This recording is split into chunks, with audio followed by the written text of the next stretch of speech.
La palabra querubim carece de raíz, al menos en la lengua hebrea conservada en la Biblia, por lo que no sabemos exactamente qué pudo significar para los hebreos.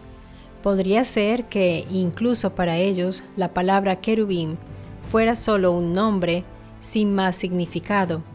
Pero eso es muy raro en la Biblia, ya que la mayoría de los nombres y palabras forman parte de grupos de palabras que dicen algo sobre el significado de las otras palabras. Es más plausible que la palabra querubín pertenezca a un verbo que utilizaban los hebreos, pero que nunca llegó a aparecer en la Biblia. En busca de este verbo alusivo, los eruditos recurren a lenguas afines. El diccionario teológico BDB indica que la raíz de la palabra querub está desaparecida, pero señala que el verbo asirio karabu significa ser bondadoso o bendecir.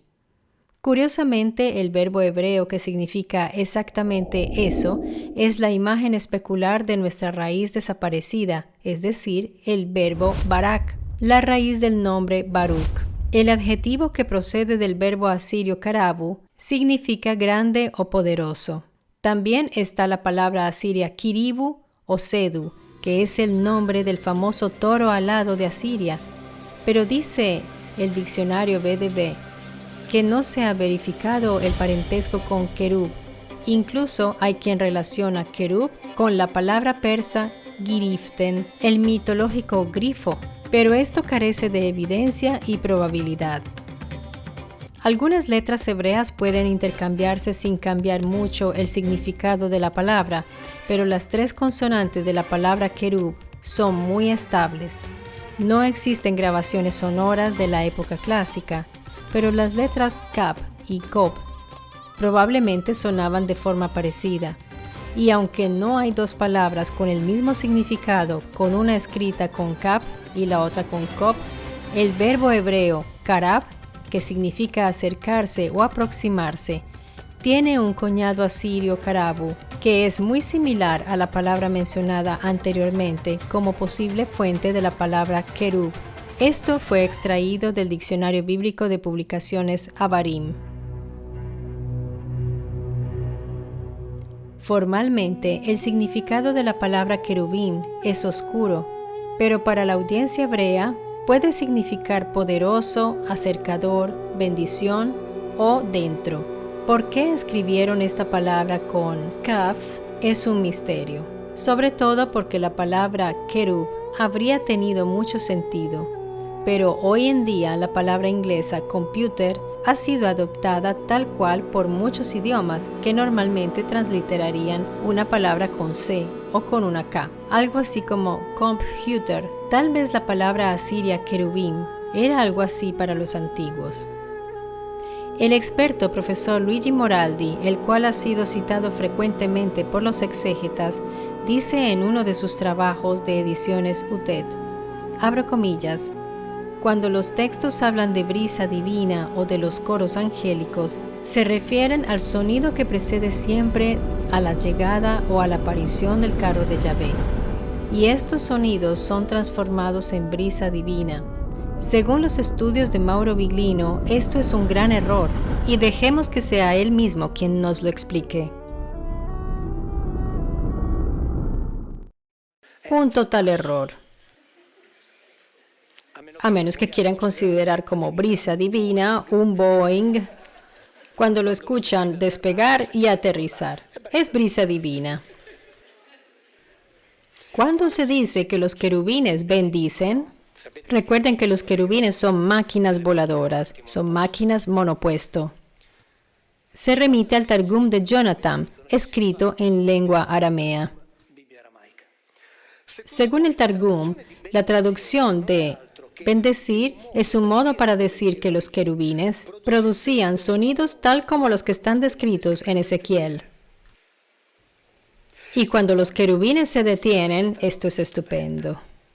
Inmediatamente se silencia el sonido y cesa el viento que siempre está presente en los campamentos de los Elohim.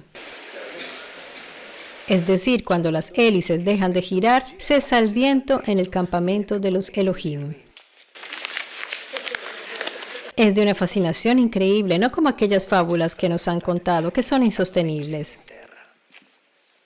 Esto es de una fascinación increíble, exclama Mauro Viglino. No aquellas fábulas que nos han contado que son insostenibles. Hago un paréntesis para hacer una premisa. Mauro Viglino aclara que no niega la existencia de ángeles espirituales, mas no se encarga de este tema ya que él se ciñe a los escritos bíblicos y en estos no se habla de seres angélicos espirituales. En las llamadas cortes angélicas hay unas jerarquías. Están los más cercanos a los Elohim, son los llamados serafim, y son aquellos que están dentro de las moradas de los Elohim. Inmediatamente afuera están los querubín. Los querubín bíblicos son objetos monopuesto, sobre los cuales en la Biblia se dice claramente que Yahvé volaba a caballo. Esto lo puedes encontrar en 2 de Samuel 22:11, en la versión de la Reina Valera de 1960, que dice, abro comillas, y cabalgó sobre un querubín y voló. Voló sobre las alas del viento. Cierro comillas. No hay lugar para interpretaciones. Allí dice claramente que Yahvé volaba montado a caballo sobre un querubín. Sobre esto, Mauro Viglino ha escrito que los querubines son máquinas volantes usadas por los Elohim. Acerca de los serafín en el interior de la morada de los Elohim, la Biblia dice que producían un canto continuo. La raíz saraf significa producir luz y calor. Entonces, ¿de qué estamos hablando? ¿De seres espirituales? ¿O más bien de objetos que producen luz y calor?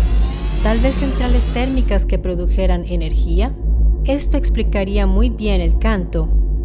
Era un sonido continuo para producir luz y calor para los Elohim.